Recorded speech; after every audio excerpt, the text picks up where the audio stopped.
காவல்துறையினர் அதிகமா கொண்டு வந்து அவங்க மனு கொடுக்க வந்தா கூட கைது பண்றது அப்படின்ற மாதிரியான விஷயங்கள் தொடர்ந்து நடந்துட்டு இருக்கு. தங்கச்சி, நீங்க ஒரு முடிவு எடுத்துட்டீங்க. நீங்க இந்த துப்புரவு பணியாளர்களுடைய வேலையை தனியார் முதலாளிகளுக்கு கொடுத்து எங்களை ஒப்பந்த கூலிகளாக மாத்துறது முடிவெடுத்துட்டீங்க. அதிகாரம் வலிமையா இருக்கும்போது எளிய மக்கள் நாங்க ஒன்றும் செய்ய முடியாது. எங்களால் எதுவுமே பண்ணி இது பண்ண முடியாது. அப்போ நாங்கள் போராட வரும்போது நீங்கள் என்ன பண்ணுறீங்க? அந்த கோரிக்கையை ஏற்காம 10 நாள் 15 நாள் வெயிலில் போடுறீங்க, எங்களை பட்டி போடுறீங்க. அது மக்களுக்கான அதிகாரம்னா மக்கள் வீதிக்கு வர வைக்காது. வீதிக்கு வந்து போராடுற நிலைமை வந்தால் உடனே அதை கேட்டு தலையிட்டு தீர்வு காணும். இது மக்களுக்கான அதிகாரம் இல்லை, முதலாளிகளுக்கான அதிகாரம்ங்கிறத திரும்ப திரும்ப அவங்க நிரூபிக்கிறாங்க. நீங்க இதிலேயே திருப்பி திருப்பி இதை கேள்வி கேட்டிருக்கீங்க. நீங்க அதை எதிர்த்து கிளர்ச்சிக்கு வரணும். அதான் இங்க இருக்கிறது. ஒரு துப்புரவு பணியாளரை கூட தன்னகத்தை வச்சுக்க முடியல.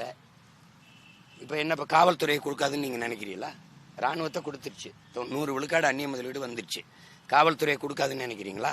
அவங்க தான் நல்லா உங்களை பராமரிச்சுக்குவாங்க. நீங்க போங்க, இன்னும் 10 வருஷம் இவங்க கிட்ட கொடுத்தீங்கன்னா கதையை முடிச்சு விட்டுருவாங்க. எல்லாம் போயிருச்சு. கல்வி, ஆசிரியர்கள் முதலாளிகள் தனியார் முதலாளிகளினுடைய பணியாளராக மாறிட்டாங்க. மருத்துவர்கள் தனியார் முதலாளிகளுடைய பணியாளர்களாக மாறிட்டாங்க. அப்படிங்கும்போது ஒரு முதலாளி இதுக்குள்ள வரும்போது அவனுக்கு லாப தேவைதான் இருக்கும், மக்கள் சேவை இருக்காது. இந்த யதார்த்த உண்மையை என் அன்பு சொந்தங்கள் புரிந்து கொள்ளணும். அப்புறம் கொடுத்துட்டு அவன் நல்லா வேலை செய்யல, அது கிடைக்கல இது கிடைக்கலன்னு பேசுறது தப்பு. இப்போ துப்புரவு பொறியாளர் பணியாளர்களை கூட நம்ம வச்சுக்கிட்டு துப்புரவு செய்ய முடியல, நாடு குப்பமேட தானே ஆகும்.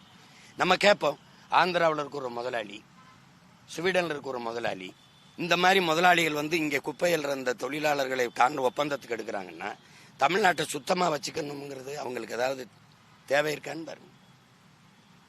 சரி, அவங்க கையிலிருந்து காசு கொடுப்பாங்களா? இல்ல, நம்ம கொடுக்கிற பணத்துல 2700 கோடி, 2700 ஒரு மாசத்துக்கு 270 கோடி அவங்க ஒதுக்குறாங்க. 1 கிலோ குப்பை அல்றதுக்கு தம்பி 12 ரூபா கட்டணம் போடுறாங்க. 1 கிலோ. மாநகராட்சி கழிவறை கழுவுறதுக்கு 350 ரூபா கட்டணம்னு போடுறாங்க. 350 ரூபாய் கழுவுறோம்னு போட்டு பணத்தை எடுக்கிறாங்க. அப்ப அது அது அந்த வசூல் வந்து தனியார்ட்ட போனாதான் அதை எடுக்க முடியும். அப்ப அரசு கிட்ட இருந்தா அதை செய்ய முடியாது.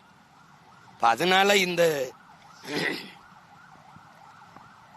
கொடுமையான ஆட்சி முறையை நீங்க ஒழிக்காம இதை நம்ம பேசி எந்த பயனும் கிடைக்க போறதில்லை.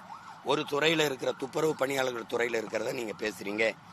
பகுதி நேர ஆசிரியர் பிரச்சனை. இப்ப அவன் என்ன சொல்றான்? அது பணி நிரந்தரம் பெற்றவங்களுக்கு 20,000 போனஸ் கொடுக்குறீங்க, தீபாவளி ஊக்கத்தொகை கொடுக்குறீங்க, எங்களுக்கு ஒன்றும் இல்லை, நாங்கள் அந்த 12,000 15,000 வச்சுட்டு எப்படி வாழ்றதுன்றப்ப அது எல்லா துறைகளிலையும் பிரச்சனை, எல்லா இடங்களிலையும் பிரச்சனை, எல்லா துறைகளிலையும் பல லட்சம் கோடி கடன். அது ஒரு துயரம் தான் இது, வேற